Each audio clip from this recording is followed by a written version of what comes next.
Right, beta. So the therapeutic uses, now it's going to be very easy because you have come, so far in this topic. The therapeutic uses now, is obviously antipsychotics. They are really good for the treatment of schizophrenia. The first generation, the typical agents, they are most effective in treating the positive symptoms, but they do have a problem that they cause extrapyramidal symptoms very much. Compared to this category, the atypical second generation antipsychotics, they are good not only for the positive symptoms but also for the negative symptoms. Along with this, they are very good for the refractory patients, खास करके जो second generation में क्लोज़ोपिन होती है वो refractory patients के लिए। Refractory patient तो पेशेंट जो कि रिस्पॉन्ड नहीं करते किसी भी थेरापी को। ठीक है बेटा। अच्छा, क्या एंटीसाइकोटिक ड्रग्स सिर्फ स्किज़ोफ्रेनिया के ट्रीटमेंट के लिए काफ़ी हैं? नहीं। आपको पता है बेटा, पीछे हमने डिस्कस किया ये रहा कि इनका एंटीमेटिक इफेक्ट भी होता है because these drug can block the dopamine receptors in the chemoreceptor trigger zone of the medulla. Antiemetic effect की वजह से they can be used for the treatment of the nausea vomiting as well, prevention of nausea vomiting, for example prochlorperazine. Right, इसके अलावा इसके दूसरे uses, they can be used as the tranquilizers to manage the agitated and the disrupted behaviour. Tranquilizers जो कि नींद कराती हैं। आपको पता है ना बेटा, मैंने पीछे बताया यूजेस में कि एंटीसाइकोटिक्स H1 रिसेप्टर को भी ब्लॉक करती हैं, तो they can cause the sedation, तो इनको ट्रैंकुलाइजर के तौर पे भी यूज़ किया जा सकता है। ठीक है।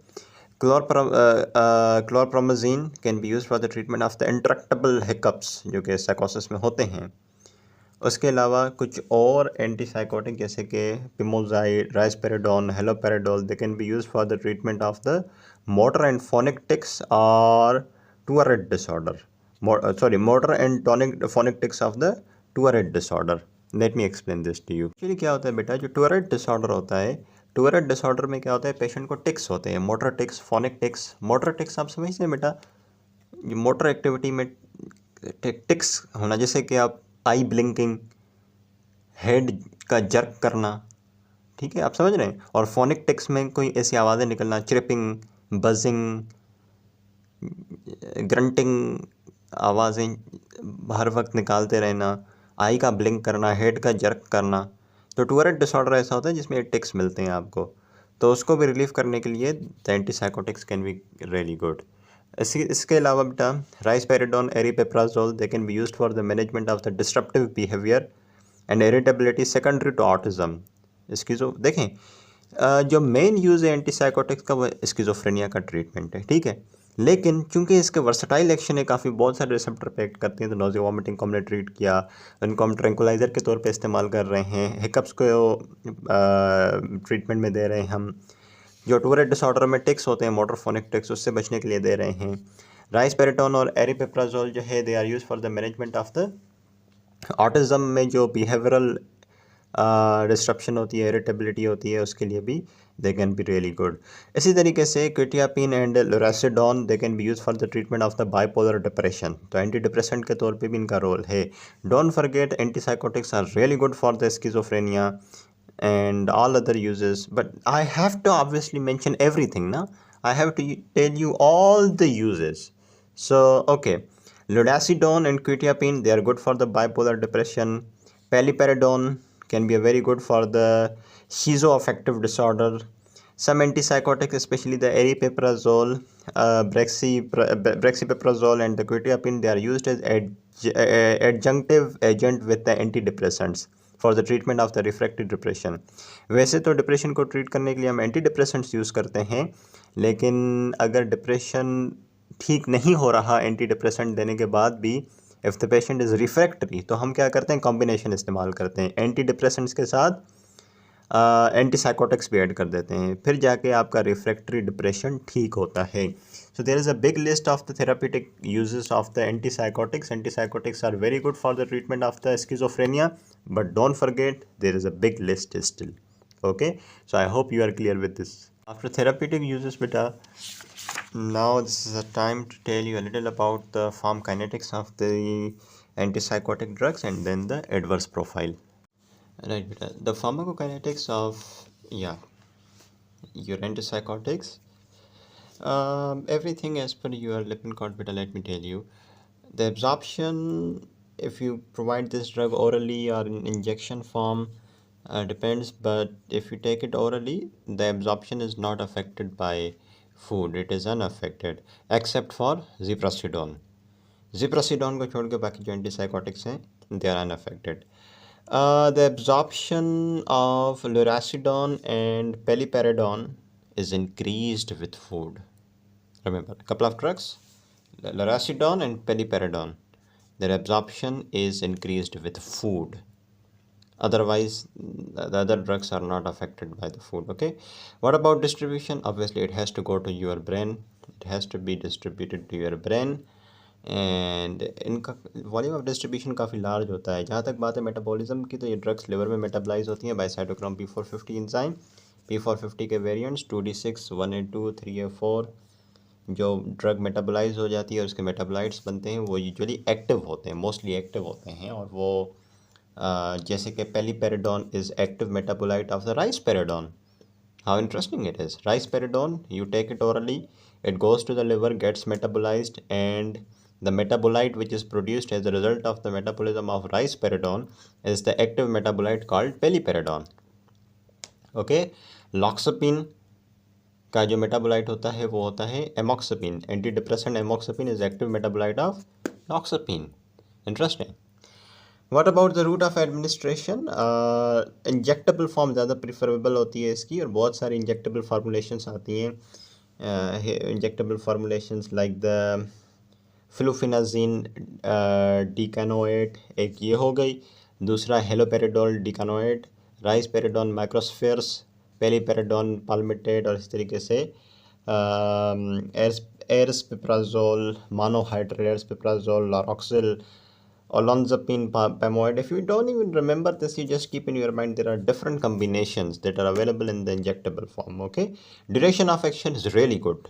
You give the injection of this and the antipsychotics, duration of action is really handsome, up to 2 to 4 weeks. कुछ का तो 6 से 12 हफ्ते तक भी चलता है. So they are really good in this. Lastly, beta, the adverse effects of these drugs. Let's talk about this. Right, beta. The adverse effects of the antipsychotic drugs, obviously the first name in your mind should be extrapyramidal effects. And I hope you remember, beta, why do these extrapyramidal effects occur? Due to the imbalance between the dopaminergic and the cholinergic activity. Decreased dopaminergic and the increased cholinergic activity in the nigrostriatal pathway. Okay, especially with the first generation antipsychotics, because they block the dopamine receptors more tightly. As it is written that the extrapyramidal symptoms occur due to the inhibition of the dopaminergic neurons, so there is the decreased dopaminergic activity and a relative increased cholinergic activity. What extrapyramidal symptoms, which I was trying to describe previously, that what extrapyramidal symptoms, what movement disorders?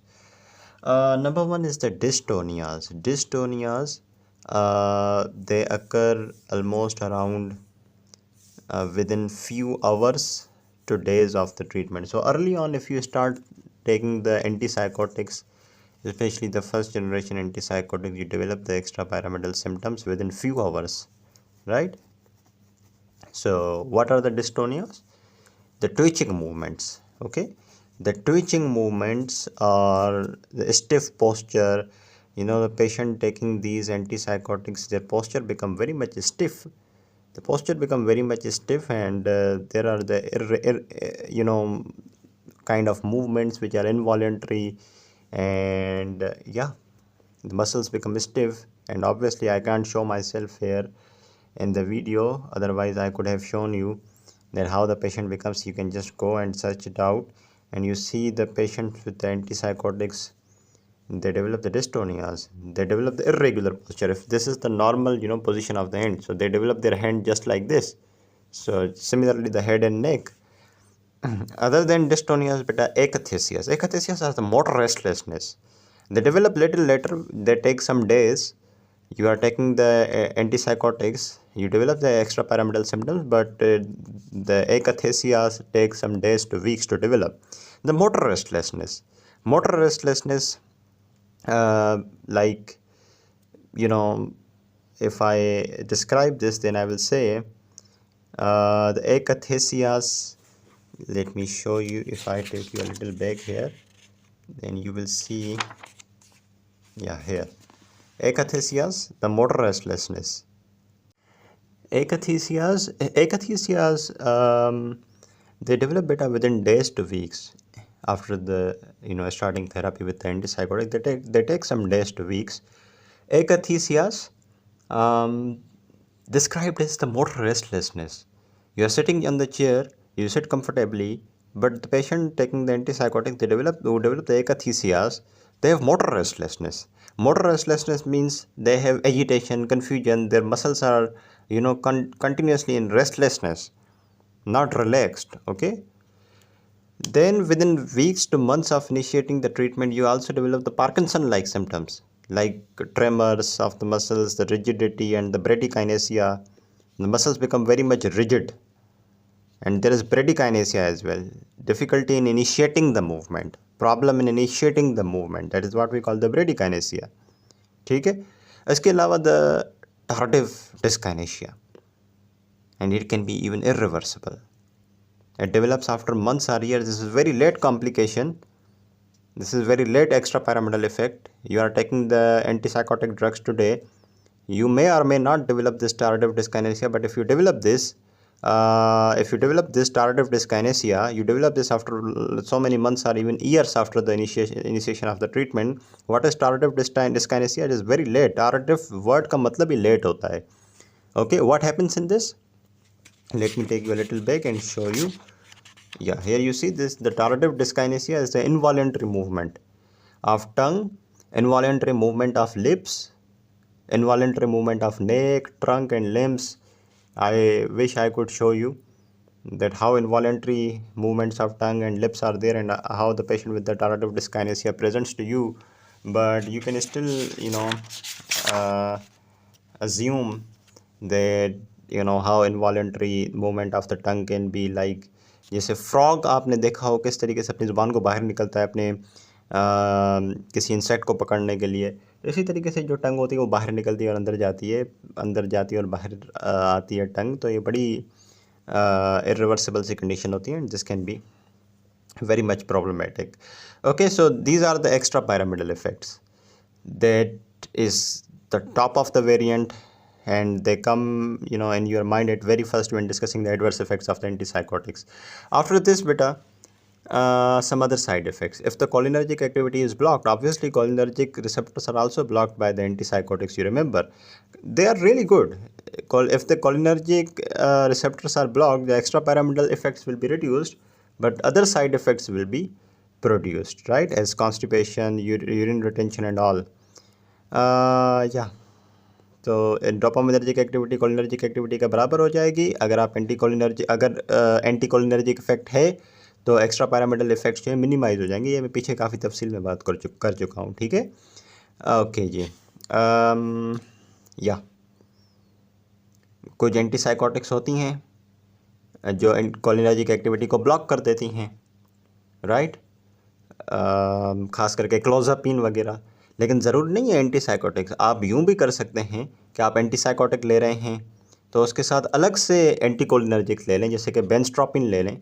अलग से anticholinergic लेने से क्या होगा, dopaminergic activity जो कम हुई थी उसके साथ साथ कोलिनर्जिक एक्टिविटी भी कम हो जाएगी. इस बैलेंस की वजह से एक्स्ट्रा पैरामिडल सिम्टम्स मिनिमाइज हो जाएंगे. तो it's a good news. Okay, लेकिन ऑब्वियसली एंटीकोलिनर्जिक देने के दूसरे साइड इफ़ेक्ट्स प्रोड्यूस होंगे. Akathisia may respond better to beta blockers rather than the anticholinergics. Beta blockers like the propranolol, or other than beta blockers, benzodiazepines, rather than anticholinergics. Otherwise, anticholinergics are really good. You provide the anticholinergics, cholinergic activity is reduced, dopaminergic activity already कम है, दोनों के बीच में balance create हो जाएगा, extra pyramidal symptoms खत्म हो जाएंगे. लेकिन एक्स्ट्रा पैरामिडल सिम्टम्स में जहाँ तक बात आती है एकाथीसियाज की, मोटर रेस्टलेसनेस, तो वो एंटीकोलिनर्जिक पर ज़्यादा रिस्पॉन्ड बेटर नहीं करती. अगर आप बीटा ब्लॉकर्स या बेंजोडाइजेपिन देते हो तो फिर you get some better response. Okay, right. After this, here I'll describe a little about the tardive dyskinesia and then some other side effects. Right, beta. So the tardive dyskinesia, how did I describe it earlier? It is the disorder due to the long-term treatment with the antipsychotic. You are treating the patient with antipsychotic for a long period of time. I told you it develops very late, after months or some years. What are these? These are actually the involuntary movements, bilateral and facial jaw movements, जो fly catching motion of tongue होती है ना, tongue को बार बार बाहर निकालना अंदर करना, just like the frog. Not only the tongue and the lips, but the involuntary movements of the neck as well. So yeah, in many individuals, even after the discontinuation of the drug, you stop taking antipsychotics, but you still have this problem, because this is irreversible in many individuals. So the question is, why tardive dyskinesia? It results from the increased number of dopamine receptors. Let me describe what I'm trying to say. Why tardive dyskinesia develop? It completely different from what you have developed the concept. What actually happens, beta? Earlier I told you, you provide the patient with the antipsychotics. जब आप patient को antipsychotics देते हैं, तो उससे क्या होता है कि डोपामिन रिसेप्टर्स ब्लॉक होते हैं, जिसकी वजह से डोपामिनर्जिक एक्टिविटी कम हो जाती है और जो कोलिनर्जिक एक्टिविटी है वो बढ़ जाती है। इस इम्बैलेंस की वजह से डोपामिनर्जिक एक्टिविटी का कम होना और कोलिनर्जिक एक्टिविटी का बढ़ना, इसकी वजह से डेवलप होते हैं एक्स्ट्रा पैरामिडल सिम्टम्स। इसकी वजह से क्या डेवलप होते हैं? एक्स्ट्रा पैरामिडल सिम्टम्स डेवलप होते हैं। लेकिन एक्स्ट्रा पैरामिडल सिम्टम में जो टार्डिव डिस्काइनेसिया है वो इस वजह से नहीं होता है, इस इम्बैलेंस की वजह से नहीं होता। फिर किस वजह से होता है, मैं बताता हूँ। जब आप एंटीसाइकोटिक्स यूज़ करते हैं बेटा लॉन्ग टर्म के लिए, तो डोपामिन रिसेप्टर बहुत कम हो चुके होते हैं, और डोपामिन रिसेप्टर बहुत ज़्यादा एंटागोनिज्म की वजह से एज अ फीडबैक क्या होता है, नए डोपामिन रिसेप्टर बनना स्टार्ट हो जाते हैं। तो नए डोपामिन रिसेप्टर जब बनना स्टार्ट हो जाते हैं, तो डोपामिनर्जिक एक्टिविटी फिर काफ़ी ज़्यादा हो जाती है, और उसकी वजह से टार्डिव डिस्काइनेसिया होती है। ठीक है, नॉर्मली जो हमने डिस्कस किया था एक्स्ट्रा पैरामिडल सिम्टम, वो क्यों हो रहे थे? Due to the blockage of the dopaminergic receptors, decrease dopaminergic activity and increased cholinergic activity. But what happens is, this is not the reason for the development of the tardive dyskinesia. It's different.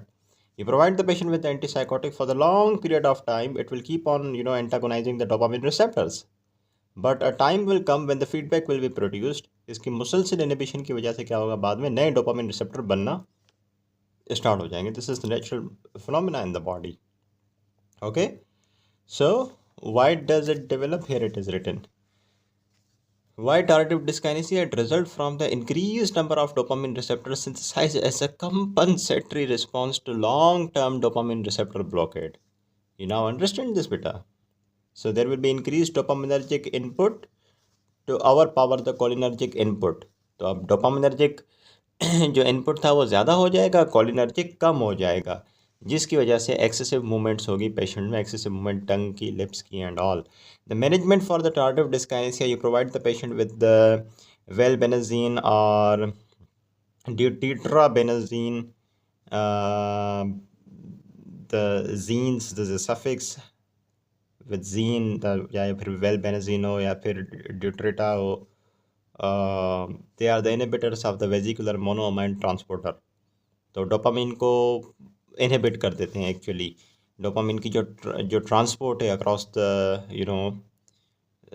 Pre synaptic membrane into the synaptic cleft, तो उसको ये drugs block कर देती हैं. ठीक है बच्चों, so this is how dopamine will be reduced in the synaptic cleft and the tardive dyskinesia will be managed. ठीक है बेटा, they cause the decreased uptake of the monoamines into the synaptic cleft and depletion of the monoamine stores. Therefore dopamine कम हो जाता है. Dopamine कम हो जाता है तो फिर टार्डिव डिस्काइनेसिया भी नहीं होती, क्योंकि डोपामिन आपको टार्डिव डिस्काइनेसिया किस वजह से हो रही थी? ज़्यादा डोपामिन की वजह से ना. So you provide this couple of drugs, one of this drugs, they are the inhibitors of the monoamine transporters. So if you see, this is the presynaptic junction, this is the postsynaptic. The dopamine usually comes down from the presynaptic membrane to postsynaptic. Yeah, firstly it comes into this synaptic cleft, lekin if you provide valbenazine, it actually inhibits the transport of the dopamine from inside of this, this presynaptic neuron to outside of the neuron. This transport is actually blocked. So no dopamine there, so no the dopaminergic overactivity. Right, beta. So yeah, and here comes one more, that is the neuroleptic malignant syndrome. अब ये neuroleptic malignant syndrome क्या होता है बच्चों? It is characterized by the muscle rigidity, fever, altered mental status, stupor, BP का काफ़ी unstable होना और मायोग्लोबिनीमिया. Remember, well, this is said to be the neuroleptic malignant syndrome. Occurs when you are taking, antipsychotics for long period of time. Yeah, management should be, firstly antipsychotic agent जो भी आप ले रहे हैं इसको डिसकंटिन्यू कर दें. ठीक है, ये कंडीशन ठीक हो जाती है, रिवर्सिबल होती है. साथ में सपोर्टिव थेरापी लेनी पड़ती है. उसमें आ जाता है आपका डेंट्रोलिन या फिर ब्रोमोक्रिप्टिन. इनकी डिस्क्रिप्शन आगे है, इसको ज़रूर डिस्कस करेंगे. But for now you just keep in your mind what is neuroleptic malignant syndrome. This is a combination of the different presentations, the muscle rigidity, fever, altered mental status, stupor, blood pressure का unstable होना, myoglobinemia, due to long-term intake of the use of the antipsychotic drugs. Best thing is just discontinue the antipsychotic drugs if you want to get rid of this. Okay, good. We'll now be talking about some other side effects as well. Okay, right, beta. So some other side effects of antipsychotics. Previously, I told you all about the extrapyramidal symptoms, discussed in detail the tardive dyskinesia. Some other side effects, especially in first few weeks of using antipsychotics, the complaint is of drowsiness, चक्कर सा आना. इसके अलावा confusion, and now two combinations. I mean, antipsychotics with the antimuscarinic activity, antipsychotics with the antiadrenergic activity. जिन antipsychotics की anti muscarinic activity होती है वो तो बहुत अच्छी होती हैं इस लिहाज से कि उनमें एक्स्ट्रा पैरामिडल सिम्टम्स देखने को नहीं मिलेंगे. ठीक है, लेकिन ऑब्वियसली क्योंकि उनकी एंटी मस्करेनिक एक्टिविटी है तो बॉडी में एंटी मस्करेनिक इफेक्ट्स प्रोड्यूस होंगे दूसरी जगहों पे, जैसे कि सलाइवरी प्रोडक्शन कम हो जाएगी तो ड्राई माउथ, यूरिन रिटेन होगा, जीआईटी पेरिस्टाल्सिस कम होने की वजह से फीसिस रिटेन होंगी और कॉन्स्टिपेशन होगी, loss of the visual accommodation. That means focusing on the far objects, then shifting the vision to the near object. This accommodation, visual accommodation, is lost. And some antipsychotics that are having the anti-adrenergic activity, so they will also cause some problem. With anti-adrenergic activity, there will be vasodilation. With vasodilation, there will be big lumen of the blood vessels. That is, the vasodilation will occur, and due to vasodilation and reduced cardiac activity, the blood pressure will be reduced and there will be orthostatic hypotension. You know what, beta? The antipsychotics, they also have some effects directly on the hypothalamus. The antipsychotics can depress the hypothalamus. So many functions which were actually controlled by hypothalamus, they will be reduced. Like thermoregulation will be affected and patient will be suffering from poikilothermia. Due to effects on hypothalamus, obviously hypothalamus के under control में pituitary होता है. तो there में भी amenorrhoea, obviously because hypothalamus आपको gonadotropin releasing hormones देता है और फिर वहाँ से वो पिट्यूटरी के पास जाता है, पिट्यूटरी आपको एफएसएच देता है. But if the hypothalamus is depressed, pituitary will not be activated, and pituitary अगर एक्टिवेट नहीं होगा तो पिट्यूटरी के सारे हार्मोन गिर जाएंगे, तो उसकी वजह से मेंसेस भी डिस्टर्ब होंगे, तो एमिनोरिया होगी. There will be galactorrhoea, inhibition नहीं होगी, प्रोलैक्टिन का रिलीज बढ़ जाएगा. ठीक है, देयर में भी gynaecomastia. Okay, and in male there may be infertility, erectile dysfunction. Hypothalamus has got wide variety of functions, not just by controlling the pituitary but also the hypothalamus itself has very important functions. So keep in mind, this is the list of the problems that you are going to face when the hypothalamus is affected by using antipsychotics. And the very big problem that people face with the antipsychotics is the significant weight gain. This is the reason for non-adherence. Patients do take antipsychotics, they get some relief, but they do not want to adhere on these drugs because of this big problem, that is obesity. If you are suffering, if you are a diabetic patient or hyperlipidemic patient, the antipsychotics can exacerbate your sugar levels and the hyperlipidemia, maybe leading to atherosclerotic plaque formations and maybe heart infarctions or the angina. So especially I'm talking about the second generation antipsychotics. Second generation antipsychotics should not be given to the patient with uncontrolled diabetes or hyperlipidemia. And mild to significant QT prolongation. Obviously, if you are already suffering from the cardiac arrhythmias and your ECG status is not really good, be careful. Don't take antipsychotics, especially second generation antipsychotics. उसमें से भी सबसे highest risk जिस antipsychotic का होता है वो है थायरोइडाजीन. Please do not take this second generation antipsychotic if you are suffering from cardiac arrhythmias, because this is going to further worsen your ECG status by prolongation of the QT segment, right? उसके अलावा दूसरी drugs हैं जो कि second generation है, उनका भी वो भी QT प्रोलंगेशन कराते हैं, जैसे कि ज़ीप्रासिडोन और इसके अलावा आइलोपेराडोन. ठीक है बेटा, इस तरीके से. So these were some other side effects. Now beta some cautions and contraindications. Cautions and contraindications to the use of antipsychotics. Antipsychotics are used cautiously in patients with seizures disorder or with increased risk of seizures such as withdrawal from alcohol. कहने का मकसद ये है बेटा, अगर आप antipsychotic use कर रहे हैं तो देखें, एक फ़र्ज़ करें एपिलेप्सी का पेशेंट है, मैं इसको दो कॉम्बिनेशन में बताऊं. एक एपिलेप्सी का पेशेंट है, ठीक है, उसको सीजर्स आते हैं, ठीक है, और एक स्किज़ोफ्रेनिया का पेशेंट है, इसमें सबसे बड़ा मसला होता है साइकोसिस. ठीक, अगर एक पेशेंट जिसको ये दोनों बीमारियां हैं तो आप उसको काइंडली एंटीसाइकोटिक्स ना दें.